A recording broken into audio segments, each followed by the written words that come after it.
Hello, I'm Hal Lublin. And I'm Mark Gagliardi. Since the dawn of humanity, one issue has gone unsettled. With the fate of the world in the balance, we're here to settle, once and for all. Comic book clean slate. That's right. Don't worry, everyone. We got this. Podcasts should have a theme song. Podcasts should not have a theme song. Yes, they should. No, they shouldn't. They sound good. Yeah, but people are just going to skip past it. You know what? You're right. We got this. Hal, I'm out of my depth in a comic book clean slate. We're going to need some help. Do you know what my favorite part of recording with you is? What? It's right after the topic where we have this weird standoff trying to figure out who's going to talk first, because I don't think of it as a weird standoff. It's just my brain and your brain. It's like somebody jump. It's the beginning of an improv show where it's somebody jump out there. We're both sitting there like a war correspondent whose signal is delayed. Like we're both just standing there, neutral faced, looking at each other, waiting for someone to speak. I assume you're going to do it. You assume I'm going to do it. You finally chipped in because we're going to need help. This is comic books, something I'm maybe a little more familiar with than you. Well, that's true. More familiar with, but not as familiar as our guest, who this is fun. I used to go on LA Live a lot, Sirius XM, where I met Kyle Anderson, who's one of the hosts of that show, is a dear friend. And he reached out and hooked me up with Mr. Sean Ryan, who's here joining us. And now Sean and I are best friends. Mark, I don't want to make you jealous. Wait, what? Sorry. Yeah. What's been what happened? I was not gone for that long. We had an episode last week. You weren't on that thread. Sean, welcome. Sean is, comic book fans will know your work. You've been writing for 20 plus years. Is that right? In the comic book No, I've been in the comic book industry for over 20 some years, writing off and on for probably the past 10. Great. So and if people are familiar with it, that would be very nice, but I don't expect them to be. Well, we're going to walk through that stuff, but part of the reason why you're here, outside of you just being a wonderful, pleasant person, is you have a comic book coming out called Xanar Mr. Tuxedo. It is now available in comic book stores and bookstores everywhere. I love the cover of it. I love the cover. Tell us about it. Tell us what it's about. It's about two brand new best friends, Xanar and Mr. Tuxedo. Xanar is like a very childlike robot. Mr. Tuxedo is a kind of an old, grizzled penguin with an eye patch, and it's an idea that I'm very excited about. I love it. These are characters that I came up with back in 2000 that I've just kind of been stewing in my brain over and over. And basically the plot of the book is they come from different worlds or universes or genres, as I like to think of it, and have to go track down this sort of evil wizard character he was a hero, he's gone crazy, and they have to track him down before he corrupts these other worlds. And so when I had these characters, I just loved them together so much, but I couldn't figure out how they existed in the same world. I would come back to them every now and then and go, well, maybe they're like space cops or they're spies or I don't know. But it never made sense that there would be this like robot and then this anthropomorphic penguin.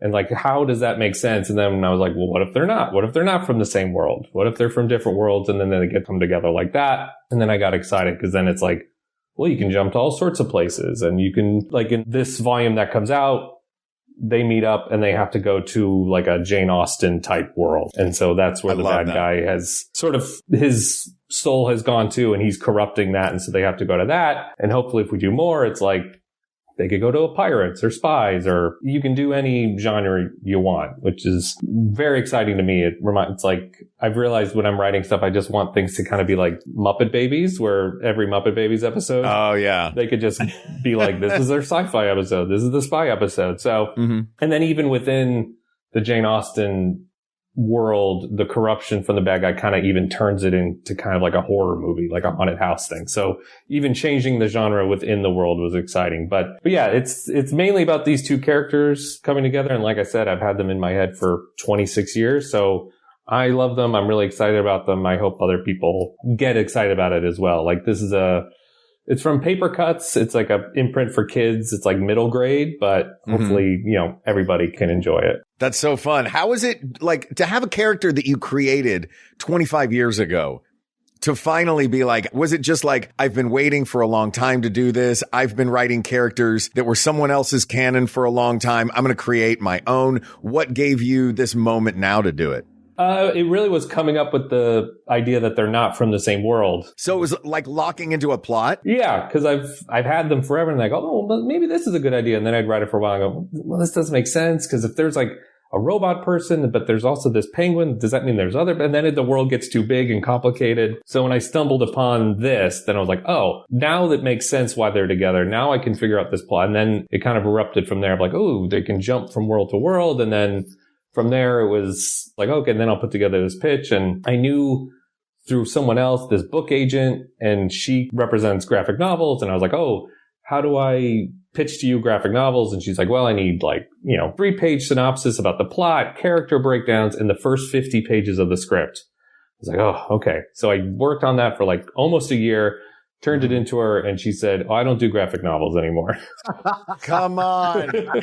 I was like, So, but then very luckily I found out of someone I used to work with. He's the editor-in-chief at Mad Cave, and Paper Cuts is an imprint of there. And I saw that they did kids stuff, and I was like, oh, maybe this will work for that. And I pitched them, stuff throughout time. And so it was just another thing of like, I have this, 50-page pitch. I might as well send it somewhere else. And I was very lucky. And this was the one time they said, yeah, this is cool. Let's do this one. That's great. It's such a fun hook. And the genre bending, that was what caught my ear, was playing around with different genres. Do you have one like in the hopper where you're like, oh, I got the next one. I got the next issue of this. Spy stuff. Yeah. I really, really like. So I'm hoping if we get to do another one, do spies and then see where, and then after that, maybe really janking it up and mixing a lot of stuff together. But spies is definitely the one that I really want to do. Awesome. Well, the way to make that happen, everybody, is to go get your copy of Xanar and Mr. Tuxedo at your bookstore, your local comic shop. If you're in a place that doesn't have it, you're within your rights to yell at the top of your voice in a pleasant way how excited you are. Pleasantly yell. I'd be so happy to participate in capitalism at this store if only you had the title I was looking for. Might you order it? See, that's a polite way to do it. But if you sing it, I think if you sing loudly, singing it is always pleasant. Singing at the top of your voice. It's the top of your voice thing that I'm sticking with. Like, cause singing at the top of your voice, great. Talking at the top of your voice, yelling at the top of your voice, usually duress or anger. Yeah, people don't like that. Singing is fine. But if you're singing, it's okay. We're here to help us close the book on some comic book related topics that our listeners have submitted so kindly. And you've worked for DC, you've worked for Marvel. You did a really great series called The Vitals during COVID-19 about frontline workers. You've done extensive work in the Spider-Verse, both adult titles and children's titles there as well. So you correct have experience all over the place. So before we get into this and get our first topic, what is it that you love about comic books as an art form? Let's see. I mean, I love it's what it is. It's the mixture of art and words. I can't draw at all. So one of the great things about writing comics or being an editor in comics is, seeing all this amazing artwork coming in. And so that's really great. And then, it's just an interesting way to tell stories of the artwork and the lettering. And then the fun thing about reading comics sometimes is you're reading it and then you can easily go back, check things out, this and that. And then for me, I love writing. What I love about writing comics, it's like very creative, but then there's always like a math structure to it of like, I've got, if it's a single issue of a comic, it's like I got 20 pages to figure this out. This is how much story I have. And then I got to break that down from 20 pages to, okay, this scene is 3 pages. And then in those 3 pages, this part is 1 page. And then even in that page, I break it down into like 4 or 5 panels and all that stuff. And I find there's a neat part of like being creative, then also this like weird mathematical like structure to it that I also find enjoyable to write. That's cool. Did the skills from the previous editing help out with that when you switched over to writing?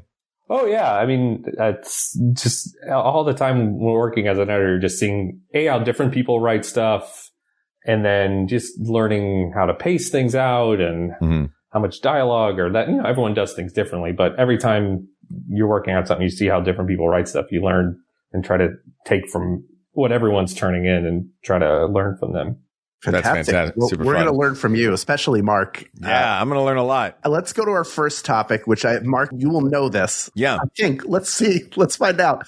This is from Coffee Bruin, who asks, Gotham City or Metropolis? Do you know the significance of those two cities, Mark? Hal, look, Just listen. I might not. Don't geek shame me. I'm not. I'm inviting you in. You are inviting me in. You have never been a gatekeeper. You've always been a door opener, and I appreciate it. Yeah. Yes, obviously, Aquaman lives in Gotham City, and Iron Man lives in Metropolis. That's right. Come on. No, I know. They're Batman and Superman's New York avatars. They're also usually, isn't like Gotham City, Sean, maybe, I'm sure you know more about this than I do. I always thought Gotham City was more of a Chicago and Metropolis was more of a New York, or sometimes they switched which city was supposed to be an avatar. I think it depends. I mean, because definitely in the Nolan Batman movies, they filmed a lot in Chicago. So I feel like that. But it's like, I think I remember from when I worked at DC, it's like, sometimes in continuity, they're like across a river from each other. Other times they're not. And then I think Metropolis is in Delaware and maybe Gotham's in New Jersey. But I mean, they're basically just big cities and then you take it from there. Yeah. Well, then we'll just put them into their fictional universes wherever they are. We're not placing them on a map. We're just looking at them as cities. Corporate tax reasons. Right. Exactly. There's nobody actually living in Metropolis. It's really weird. Nobody lives there. It's just a bunch of P.O. boxes. A lot of insurance companies. So what's your gut reaction looking at the two cities? I mean, to me, it's more of a boring answer, but I would say Metropolis just because, I mean, Gotham might be more of an interesting city, but it's a nightmare. Like it seems like it's a terrifying place to live.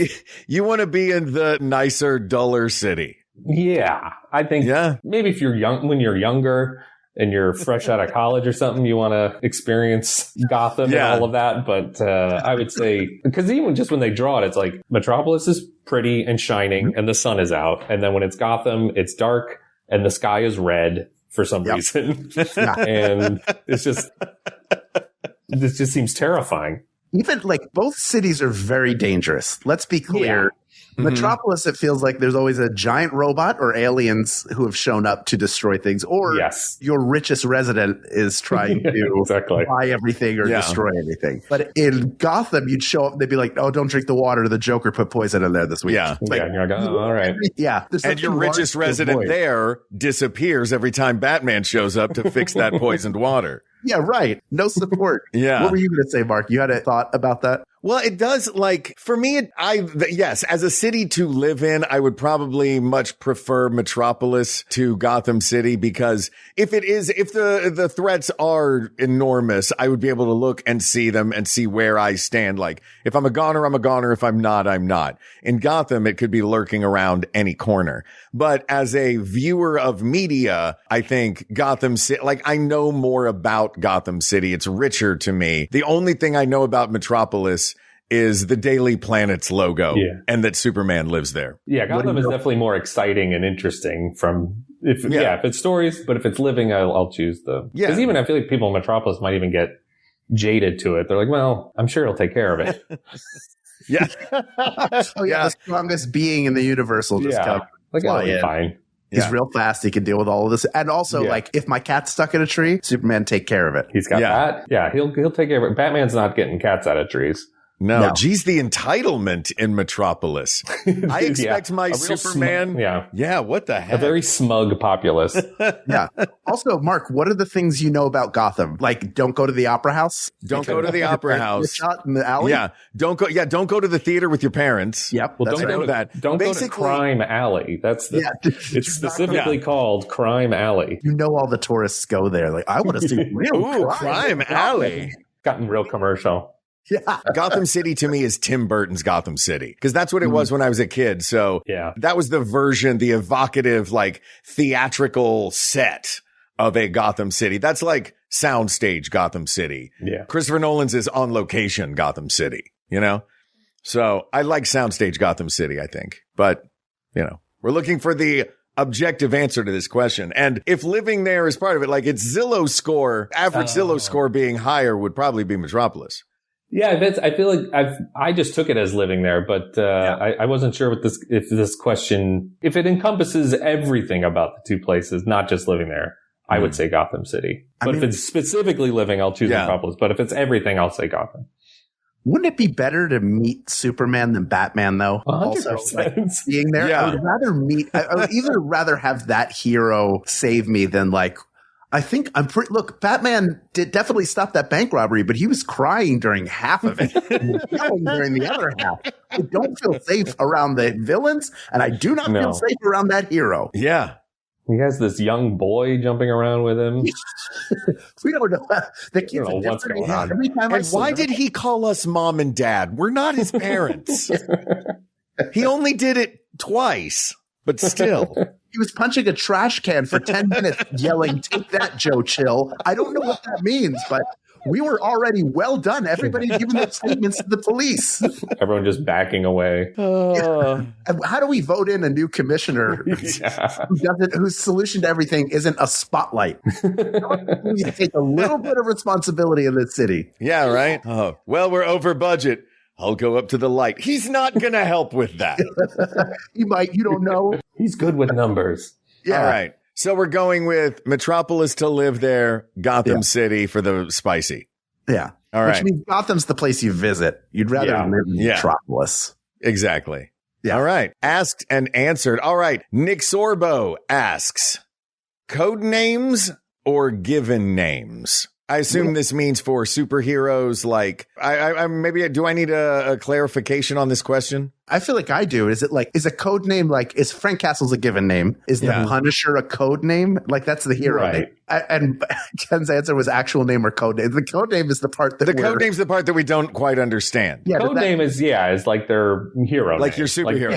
Like Batman or Bruce Wayne, On what planet does the superhero name not win this? Like, sure, Peter Parker's a great name, but the Amazing Spider-Man is infinitely better. Yeah, I'm not sure what I get what the two terms are, but I'm not sure what they're asking for in terms of like, what is it just like, what's more fun? Because I would say code name wins every time. But if we're talking about living there, we're talking about living there. Like you have to sign a check. Yeah, exactly. When you go to get your real ID, you're going to bring out a bunch of utility bills that say the Martian Manhunter on them. Seems kind of crappy. Yeah, you know what? These might all come down to this being the answer. Well, in the comic book world, but to live it, it'd be a normal name. Yeah. Plus, your parents would get upset and they'd be, oh, you don't want to be a Parker anymore, huh? We've passed down the name Parker for generations, but no. Spider-Man, that's what you want to be. Spider-Man. Sean, is there a hero name you can think of, or code name in this case, that is worse? Where, like, if it were you, you would rather use your given name versus the hero name? Well, I feel like the classic one is in X-Men, Jean Grey is always... Her real name is Jean Grey, and then when she was originally created, her code name was Marvel Girl. And they've kind of gone away from that, and sometimes she's Phoenix... Sometimes this, but a lot of times she is just like this unofficial things. It's Jean Grey. Like Jean Grey has sort of surpassed her code name in a lot of ways. That's true. That's the only one I can think of, though. Yeah, that's the one that's off the top of my head. The X-Men have a couple of good, like their names are good too, but they like using their real names a lot. Like Scott Summers and Hank McCoy's a good Logan. They use his real name a lot. Yeah. Remy LeBeau's pretty good compared to Gam. Like the X-Men have some pretty good regular names. Yeah. And to make it like, it would be weird if they just called each other their code. They'd be like, oh, they don't like each other very much, or they don't hang out outside of work. Because I think like sometimes in stories they'll like call each other they'll call each other by their first names, and then even in the story they'll be like, use our code names, because it's like, oh right, we're a superhero comic. We should call each other Cyclops and stuff. But Kurt Wagner's like, no one can know who I am. Call me Nightcrawler when I'm wearing my rubber mask in public. Exactly. In the 70s. That had to be a really bad looking mask, right? I know it was drawn like it looked lifelike, but it had to be like pretty bad. I know what masks looked like in the 80s, and this was earlier than that. Yeah. So, yeah. And you're covering like a blue furry face with pointy ears. Yeah. It's not going to stretch right. Yeah, the tail's moving around the back of his shirt. It's basically, the way they draw it is it's one of those Ben Cooper with the nose holes. Oh, funny. Just a plastic bib in front. Oh, jeez. With a picture. Yeah. It's a picture of a normal person. Yeah. I'm a banker. What do you mean? So code names, it seems like by and large. Code names, yeah. Yeah, they're All fine. right. Unless you live there. Yeah. Right. All right. AC asks, this is a good one for superheroes. How does everybody feel about cape versus no cape? Because there are some very good non-cape, like the normal when you're a kid, if you want to be a superhero, you take a towel, you tie it around your neck, and you stand because you're doing a Superman or a Batman. But there are tons of great non-caped superheroes. Mm-hmm. I mean, most Marvel people don't have, I mean, it's like the Sentry, but even he just has a cape because he's supposed to look like Superman. Yeah. And Thor sometimes does, sometimes doesn't.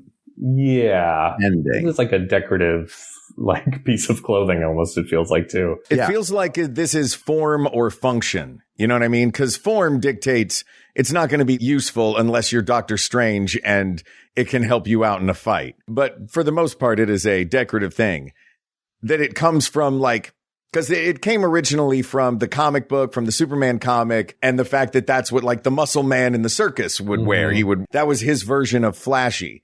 So if the question is, do you like the version of flashy or not flashy? I'm generally going to go, well, yeah, let's go with the flashy version. Plus, capes are fun in a comic panel to look at. Something else to draw.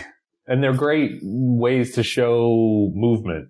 I mean, like with Superman and Batman, the way you can have fun with that cape and showing them move, like Batman especially uses his cape so much for fear and movement and stuff that visually they're super, super exciting. Logistically, yeah, they're not so good. Yeah, if you gave Spider-Man a cape, it would get caught in the web day one. Yeah. It'd be a huge problem. He would never be able to clean it properly. It'd just be everywhere. Have web juice all over it. I'm just picturing him thinking he needs a cape and then immediately getting tangled up and falling into the street. Where's that Spider-Man? So I can't believe we've never seen a Spider-Man. Yeah. I feel like he competed as a professional wrestler. Another place where, to Mark's point, people are wearing capes all the time. Either that or he should have worn a spangly robe. Spangly robe, too. That counts. That counts. That counts. It's a missed opportunity. Yeah. Marvel, DC, we know you're listening. The first one do a Spider-Man-like story. You create someone new, DC, and have them trip up on their cape. It'll be great. Especially with all the Spider-Verse. There's got to be a Spider-Man in the multiverse who's got a cape running around. I want a Spider-Verse with that Spider-Man, but it's the only difference. Literally everything else is the same. It's as if they digitally just went in and added a cape to all of the old issues and all the old movies. I do love a cape. I also feel like my two favorite superheroes don't wear capes. One is Spider-Man. The other is Hal Jordan as the Green Lantern because we share a name. And the original Alan, I can't remember his last name. He had a cape. The very first Green Lantern from the Golden Age had one. And then when they rebooted it in the 50s, 60s, he didn't have it. He did just have that cool bodysuit. And I prefer that. It's a sleeker look, but it is. But I like what Sean was saying about like the beauty of what you can do in a comic book with a cape. Like you can, the giving it the motion. Yeah. It's without having to draw like action lines, you know, you can see where a cape has been and where it's going. You know what I mean? It gives you that. Yeah. It's really fun. Like the rings on a tree trunk. That's right. Where are we? Open your cape so I may see your age. So we're going to say cape. We're in favor of the cape. I'm team cape. I mean, if I got a gun to my head, I'll say no cape at the end of the day. Okay. I mean, I like a cape. I'm not against a cape. But if I have to choose one or the other, I'll say. Because you think of it, there aren't that many that actually do have capes. It's, you know, Superman and Batman are the two most famous and they have them. And then a lot of them don't. That's true. Good point. There aren't a lot of capes out there. They're fewer and fewer. And as new heroes appear, they're not giving them capes. Yeah, they're not getting. You don't get a cape immediately when you show up. Attic full of unused capes. Yeah, some of them have powers too. Like Batman and Doctor Strange have the two most functional capes. Because Batman, his is a hang glider. Hang glider. It's also it completes the bat look because he's trying to strike fear into the hearts of criminals. Batman without a cape doesn't work. Did you just add though in the form versus function argument? One function can be that it completes the outfit. It does. But you see, if you saw a bat with no wings, you wouldn't be scared. That's a mouse. You'd be Ratman. You know what? You're right. Yeah. When you're right, you're right. Scared he got into their food. Yeah. They're like, oh, it's just kind of gross that he's there. Yeah. Yeah. And you know, if you see one, there's a bunch. Oh, yeah. Oh, my God. Too many.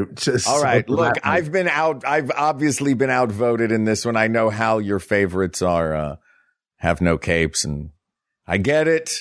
It is probably, if we're living there, it's probably more functional not to have a cape. Yeah. So no cape, asked and answered. And by the way, that is Alan Scott. I couldn't think of his last name, but Ken, of course, came in with it. Thank you, Ken. All right. From Court Jester Kyle. What's up, Kyle? Best alternative Spider-Man. 2099, Noir, Ham, Gwen. I mean, we just got the new Spider-Man or Spider Noir series coming out now. Is it a series or a movie? It's a series. Series, yeah. I'm excited. Sean, this was your playground for a good amount of time. A little, yeah. I did a little bit. I did a couple Spider-Mans where it was mostly like I did a 3-issue tie-ins to crossovers and then a Spider-Man annual. And it kept getting smaller and smaller, the things they would give me. It was like 3 issues, 1 issue. And then the last thing I did for them was a double-page spread for something. So it just kind of gradually. Yeah. Eventually, like, disappeared. We have a stamp idea. Yeah. Yeah. And you're going to love this. Can you write it on a grain of rice? Oh, right, fine. Okay. Whatever you say. That's a good question. Yeah. Do you have a favorite variant of Spider-Man that exists? I mean, Spider-Ham's pretty great. Yeah. Just because he's a pig in a Spider-Man costume. It's hard to argue with that. Yeah. And, he's great in the Spider-Verse movies. And I don't know, that's pretty good. I mean, do you have one, Hal?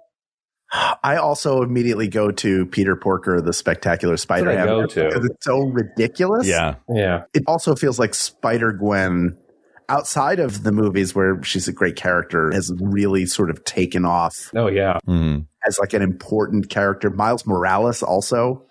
Yep. Is that an alternative Spider-Man because he's in the same world as Peter Parker? Or we didn't start out in the same world, so I guess I can count it. Or I guess he started out in the Ultimate Universe, but he's a different Spider-Man. We'll put it that way. Yeah. He's an alternative Spider-Man. Yeah, it's always impressive when you think Miles Morales and Ghost Spider, as she's known now, like to come up with those things pretty relatively recently and to have them burst out from the shadow of Spider-Man. I always find that pretty impressive, especially Ghost Spider, because I feel like when she first came out, it was just Spider-Gwen.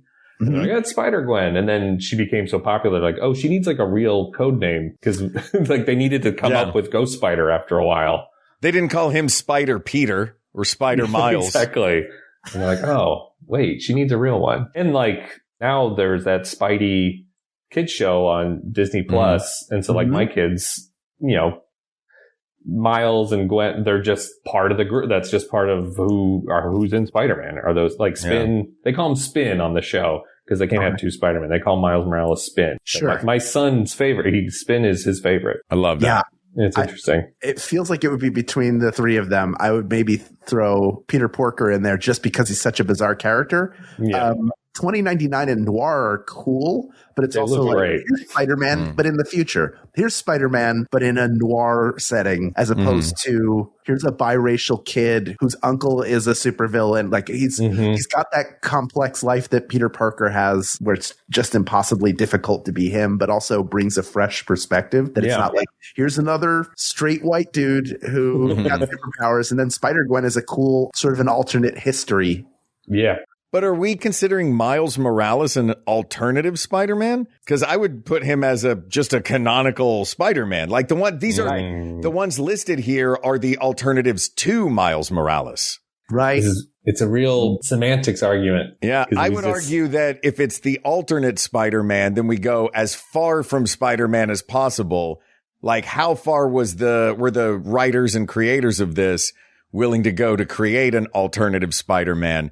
And in that case, I would argue Peter Porker is the best alternative Spider-Man because it's the furthest leap. You know what I mean? And his name's Peter Porker. Like they nailed it. It's pretty great. He's got the Spider-Man eyes on his snout. It's so good. Come on. I'm good with that. I'm good with that. Yeah. There you go. Best alternative Spider-Man, Peter Porker. Peter Porker. All right. Bricks and Boosters asks, all right, we've got 2 different teams of X-Men. We're going to pick between blue team and gold team. Oh. Here's blue team. This is a no-brainer. You got your Cyclops, Beast, Psylocke, Wolverine, Rogue, Gambit, and Jubilee. And then gold team is Storm, Colossus, Jean Grey, Iceman, Archangel, and Bishop. Sean, no brainer, you said. Because this is when I started reading comics, I started reading X-Men comics, and this was the era where they were doing Blue Team and Gold Team. Okay. And I remember as a kid just thinking, it's Blue Team all day. Like, what are we doing? Like, there's characters. I like all the characters on the Gold Team too, especially Bishop. But it's fun as a kid. To me, it was just like, this seems unfair. Blue Team's got it. Like, they got Wolverine, they got Gambit. Yeah, it's like, this is a murderer's row here, and then Gold Team, I guess. Like, good luck. You have Jean Grey and Storm. Yeah. So to me, I loved Blue Team. That was the one I would pick all day. Yeah, Blue Team is cool. Any team that Wolverine is on. I mean, it's a little unfair. In the 80s and 90s, that's all anybody like. Yeah. Wolverine all the time. Mm-hmm. I loved Cyclops. And the interplay between them was always a lot of fun. Mm-hmm. But I just was always drawn to Cyclops for whatever reason. Maybe I'm just a rule follower, but them together is really fun. Rogue and Gambit, there's really fun stuff going on. Mm-hmm. Psylocke's always a real pisser. Yep.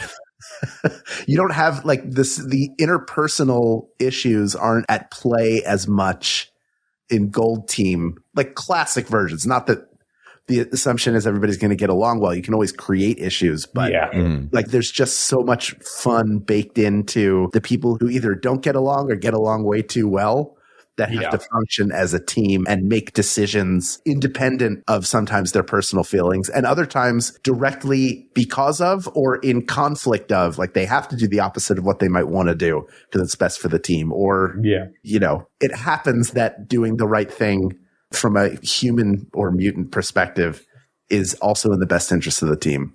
So very well said. Yeah, I would pick it for that.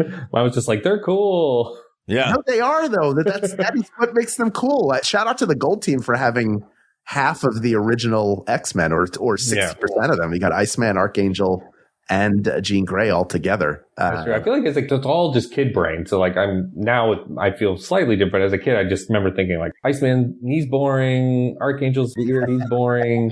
Jean Grey, like she's boring, but it's just like Beast is funny. Wolverine's the best. Gambit's awesome. I loved him. Jubilee's fun. Psylocke, there was a lot of things going on there for a 13-year-old boy as well. And Cyclops. So it's like Blue Team just had everything I could want. Yeah.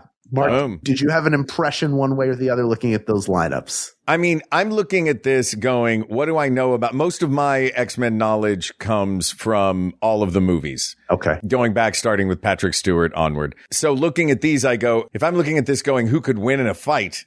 I look at that and I go, Blue Team could, with the exception of Jean Grey, whoop Gold Team. Gold Team, Jean Grey is the most powerful as far as my knowledge goes. Sure. But the other team, I mean, you've got, everybody else on that team is just apex. Yeah. Yeah. That's the outsider's view. Even the outsider goes, well, whichever one Wolverine's on.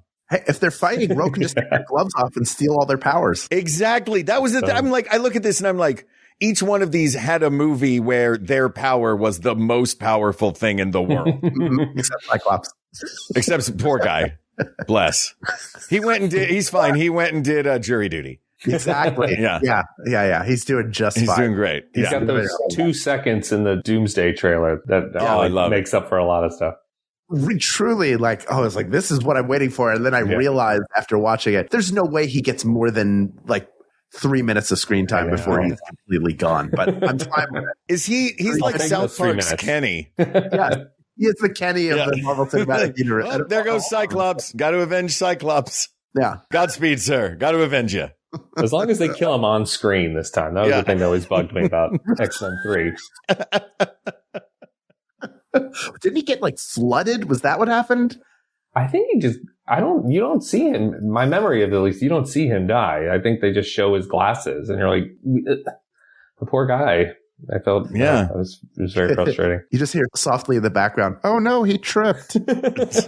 And thank you, ADR. We filled all the holes. All right. You just hear James Marsden like collecting his check, getting in his car, checking out of the studio lot. What time did you hear Cyclops talking about Chateau Marmont? So it's at 8? Are we meeting at 8? Okay. All right, Ken, hit us with the next one. Okay. SWAC. Sealed with a kiss, but a C. With a misspelled kiss. Swack asks, best superhero pet that's not Crypto. I'm out of my depth on this one. Crypto is the only one I can think of. Well, the other DC one is there's Ace, the Bat Hound, right? I think. And then the other more famous one now is Captain Marvel has that goose. It looks like a cat, but it's a alien that can swallow people whole. Yeah. Oh, that thing's cool. I like that. Yeah. Yeah. That's the first thing I can think off the top of my head. That's a good one. There are some weird ones. There's Bat Horse. Batman gets a little. I'm just assuming all of the bat pets are just that animal, but with a cowl. Yeah. Grant Morrison introduced Bat Cow in the 2000s. Oh my God. It was like a bat. It was a cow that it looked like a bat symbol on his head. And Robin was like, we have to save him. He is officially Bat Cow. Perfect. Batman's like, I guess. Okay. Hey, but you're going to feed him. Yeah, he's your responsibility. You promise? Do you promise? Got to clean up a lot of cud. I promise. God. There's Beppo the super monkey. Oh yeah, that's a weird one. I also liked Streaky the cat, who was a super cat. Yeah. This was a naked cat? No, the reason. Well, yes, all cats are naked. Well, then why did he get stuck with the Streaky moniker? Streaky had a cape, had a little lightning bolt. I think I like him already. I'm Team Cape. But Streaky's thing was that Streaky's powers would come and go. So literally, it was Streaky. And then there was a super horse also. I don't know if they had a name. Super horse. Just lots of weird.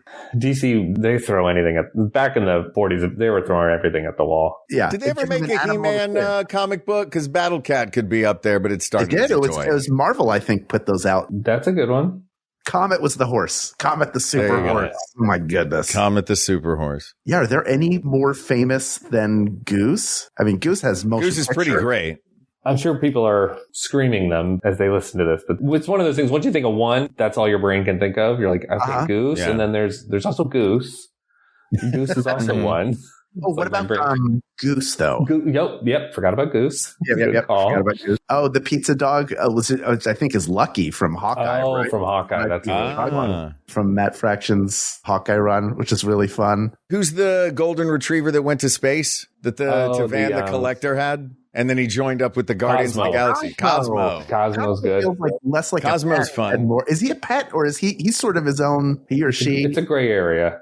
Like, he's one of the Guardians of the Galaxy. I'm not going to call Rocket a pet. Yeah, I think she's just because he's furry, but Cosmo maybe. I think she's. There's Jeff, the land shark from Marvel stuff recently.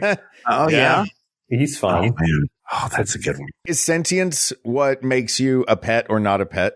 Yeah. Well, Cosmo can't talk, but I guess uses psychic powers. Yeah. Yeah. Or communication with the team, I guess. Yeah. Or if it's like, if you're able to, I feel like if you're able to live independently, you're not a pet. Can Cosmo live independently? Unknown. I don't know. Apparently not, because he got captured. Exactly. Yeah. Coming down hard on Cosmo. Yeah. We really are. We'll tell you, we don't know who the best is, but we'll tell you who the worst is.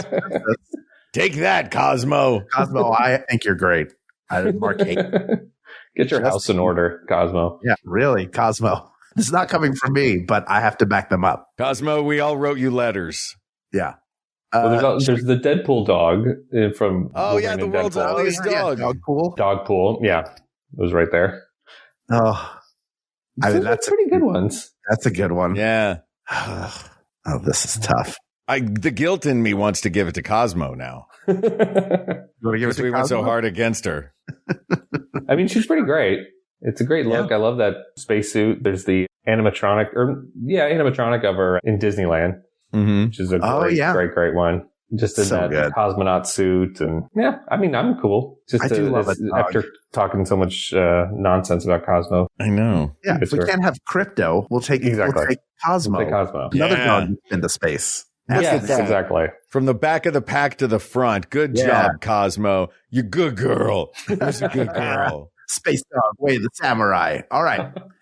One more. This is from Coffee Bruin, who's back again. Welcome back. First and last question. Bookending us. This is something I think we probably all have some experience with. And this is comic conventions. We're only going to compare two, even though there's a great one out in Chicago. There's C2E2 out in Chicago. There's Emerald City in Seattle. This is San Diego Comic-Con which is a little over a month away, or New York Comic Con? Oh boy. You have a gut? My gut is New York. Okay, why? Just because I like New York better. So if I have to go, I'm not a big Comic Con person in general. I love comics, but then when I go to a comic convention, I'm always like, I don't like it as much as everyone else. I feel like left out. I feel like out of place at them. Right. And I think New York, at least the last time I was there, it still felt like a convention for people who just enjoyed these things, or sometimes San Diego feels like the last time I was at San Diego, which was a couple of years ago. So I don't know how it is now, but it just felt so oppressively you're being sold to the whole time. Yes. I don't know if that wave has gone down a bit, but I feel like when I was there, it was like the peak of every, media company was like, this is where we have to go to sell things to people. So it's just like billboards and promotional things and even stuff that's so tangentially connected of just like whatever show Fox was trying to get people to watch. It was like a giant billboard, and you're just like, at the end of the day, I would feel kind of gross walking around San Diego because you're just like being sold at constantly. Whereas like, at least last time I was at the New York one, that there was more of at least a vibe of like, hey, these are just things we like and we're happy to be here. And then on top of that, you're in New York is also great. Yeah. The floor at New York Comic, I reached a point, I want to say it was like maybe 2015 or 16, where we were at New York Comic Con. We were doing Thrilling Adventure Hour there. And I always enjoyed walking the floor because I would look for retro like vintage toy places where I could buy stuff from. And it just felt like I'd walked that same floor a couple months ago when we'd been in Chicago or Seattle, wherever else we'd been. And that kind of took me out of being on the floor as much. I've had some time away, so I enjoy it a little more now. But I will say that, to your point, San Diego, the first time I went was 2004, where there was no crowd at all for anything. You could walk around Hall H, go into I went to a Constantine panel with Keanu Reeves it was like half full.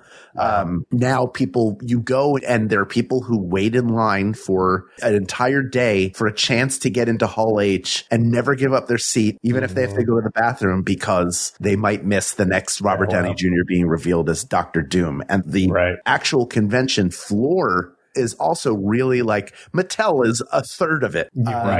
And it's neat, the stuff they have, but it feels like the actual comic book dealers and those folks are kind of like pushed off to the side. And the other thing I'll say, and I swear, Mark, I'll let you speak. I swear. Sure. That corporate takeover has bled into the entirety of the Gaslamp Quarter. So there's no real place to go get dinner or anything, because it's like you got to get on this Fear the Walking Dead climbing wall and then go into all of the Hagar the Horrible escape rooms or whatever they're trying to sell, that they're creating lines. Like there's just nowhere to go. New York City, you can get the Comic-Con experience, and then one block out you're in the city and you can do whatever you want, and it's as if it doesn't exist. They're like even past the light rail, there's more and more stuff getting out more and more past the convention center. It's crazy. Yes. But I don't look at that as a bad thing. I look at that as Comic-Con it's a victim of its own success, in that it has been corporatized, and not that it wasn't always corporate. Right. It's just that eyeballs are so much more of a commodity now than they used to be. Yeah. And more people have been going. I'm a person who loves going to World's Fairs. I like a huge spectacle that takes place with lots and lots of crowds moving through and having lots of experiences. I love New York Comic Con, but I look at the fact that you walk a block away and you'd never know there's a comics convention happening as a bad thing. Or as, by comparison, in this case, it's just a different thing. But by comparison, I like a community where if you get off the train in downtown San Diego, you are right there on the water. You've got Petco Park, the major league ballpark in the place. They've turned that into a comic book thing. Like, we go and we see backstage and we see the publicists and we see the clipboards and we see all of that stuff. And a lot of that gets really annoying. But I would argue that San Diego has gotten so big because of the draw that it is. I love New York Comic Con. The size of it is great. I can see all my buddies that are there doing stuff, but there is a magic to hey, we're going to go across the street. There's a party that our friend is going to get us into over here that's everything's decorated like Shogun. Oh, and then we're going to go to this thing over here up on the roof. We're just going to go grab a drink with so-and-so. They're a writer for this and they're really fun and you'd love to meet. You know what I mean? Like it feels like a place. So that's why San Diego for me, I think objectively gets the W. That's great. Yeah. It sounds like you like people and fun. And sometimes I do. Like, ugh. As a 20-year theme park. Yeah. I have to get out of here. Yeah. Oh, Why are they all smiling? Yeah. No, I've done 20 years in a theme park. So oh, wow. I'm used to crowds. I'm used to big, things being advertised at me. Yeah. Yeah. You can cut this out, but I'm curious. Which theme park are you talking about? Disneyland and Universal. Oh, wow. Very cool. I love theme parks. I could talk about those all day, too. It's my favorite. I know. I'm an Epcot man. I've never worked there, but back of my phone case. Wow. And my coaster right next to my computer. The first bar I ever drank at. I love it. My whole family's about to go on a Disney cruise in a couple weeks. Amazing. So you got to get down to, you got to get down there before Carousel of Progress gets its big remodel. Yeah, they're changing it. Yeah, I know. Brutal. Yeah. I know. Sorry, I veered us off topic from, that's my park tangent. It all stays in. No, that was your gift to us. Amen. I love that phone case. I'm very jealous. To your point, Mark, if you're going to Comic-Con, especially as like a fan, there's something cool.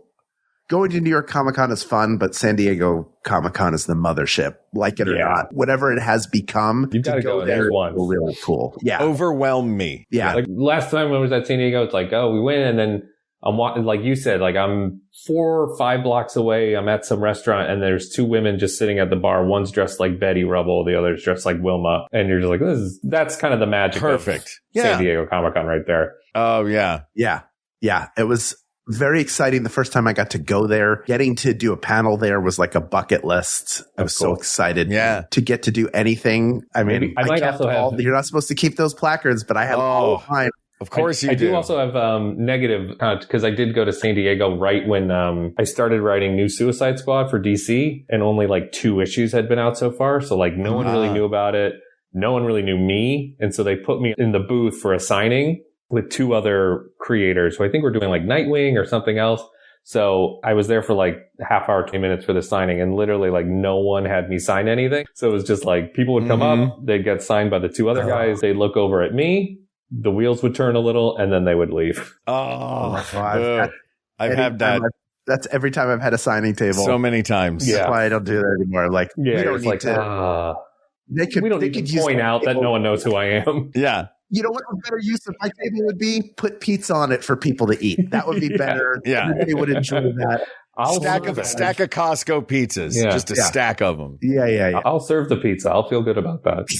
I'll dress like the guy on the box and I'll sit there making the okay sign the whole time. I'm happy to do it. Hell, I'll sign that one little folded paper plate. You're going to need 2. Oh, man. That's great. Come on. It'll be less. I'll charge you less if I can sign it. I can't wait for someone to walk up to me in that case and go, I don't really know your pizza. And then walk away. What pizza have you been in? Yeah. I don't really like it. I'm more of a fan of calzones. Anyway, nice to meet you. Just had to let you know I don't like you. Yeah. So are we saying San Diego? Yes. San Diego. We'll say San Diego. All right. San Diego, asked and answered. That was our final question. We have cleaned the slate of comic book topics. Man, Sean, this has been an absolute delight. I'm so excited about the new book. Thank you so much. I can't wait to see the genre jumping. Can't wait to see what happens with Jane Austen and these characters. Yeah. Thank you for being here. This is really characters, and hopefully everyone else can too, and hopefully enough people get it, and we can do a second one. But also, thank you. This was an absolute blast. So thanks for having me on. I really appreciate it. Oh my God, absolute pleasure! And you have to come back another time. We'll do something theme park related. We definitely that would be great. Heck yeah. We love chatting theme park. Maybe we should do a theme park clean slate sometime. Even if we could do a single topic, doesn't matter. No, I would love that. Yeah. Thank you so much for joining us. The book again is Xanar Mr. Tuxedo is available now wherever you get your comics. Xanar, in case you need to spell that out for people. That's a very good point. Xanar is not a word that most people know. No. Yeah. That's true. Yeah. If you try to go look it up after this just from hearing it, but I'll put a link in the show notes so people know where they can go to order it online if they care to. But go to your local bookstore, go to your local comic book store. You all need to they should be carrying this title. And the only way the titles get carried is because people go buy them at stores. So and the only reason they are in those stores is because people show up and sing at the top of their voice that they want this book. So warm up, get some loquat honey, do your scales, and then go inside that bookstore and top of your voice. I'm talking Idina Menzel at the end of any of her songs. Do it. Get this book. Thank you. This topic is closed, but there are many more topics. Actually, before we do that, let me ask you this, Sean. Where can people find you online? Do you want people to find you online? Yes. I don't have a specific thing online, but Xanar Mr. Tuxedo does have an Instagram account. And there's a website, xanarmrtuxedo.com. It's one of those things where it's like, I better do one of these for updates. But, the update is it comes out July 7th and 8th. So that's all you need to know. But in case there's any more things or if you want to, just keep track of stuff, Instagram or the website. Fantastic. Well, thank you for cleaning the slate with us of these topics. These topics are closed, but there are many more topics to discuss. So please reach out to us via email at wegotThisPodcast@gmail.com or find us on social media. We Got This Podcast, with the exception of Instagram, where we are at We Got This Show. Subscribe to our YouTube channel. Please join our Discord at bit.ly/WGT Discord, where we take great suggestions like the ones that all appeared in this episode. It could have been you, but you're playing. Also, if you want to support our show and make sure that it continues, you can do that for just $5 a month or $60 a year. Get access to a boatload, a large boat, loaded with bonus content. That is at MaximumFun.org/joinWGT. That is literally the reason why we get to bring you fun episodes like this one. We also get to bring them to you thanks to our producer, Ken Plume, researcher, Kate McManus, graphic designer, Uri Kelman, and QA engineer, Jen Alba. And also, of course, that it is thanks to our musicians, Jonathan Dinerstein and Mike Furman, who we thank for our score and theme song, respectively. And of course, it is thanks to you, the people of the world. You gave us all these topics. You give us a reason for doing this show every week. You have created the most fun place on the internet to argue, and we cannot thank you enough for that. We couldn't do this show without you. We wouldn't do this show without you. So to you, we say thank you, thank you, thank you. For Hal Lublin, I'm Mark Gagliardi. For Mark Gagliardi, I'm Hal Lublin. And don't worry, everybody. We got this. We got this. Hey, are you playing a video game right now? Maybe you put on a podcast while grinding in an RPG. Or maybe you just don't want to hear that boss fight music one more time. Been there.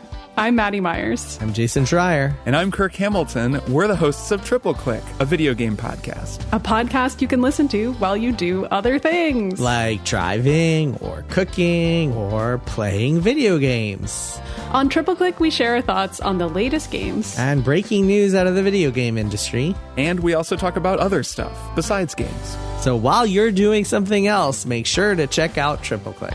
Listen on MaximumFun.org or wherever you find your podcasts.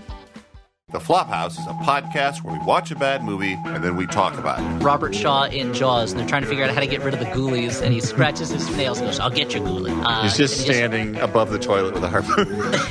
No, I was just looking forward to you going through the other ways in which Wild Wild West is historically inaccurate. You know how much movies cost nowadays when you add in your popped corn and your bagel bites and your cheese fritters? You can't go wrong with a Henry Cavill mustache. Here at Henry Cavill Mustaches, the only supplier. The Flophouse. New episodes every Saturday. Find it at MaximumFun.org.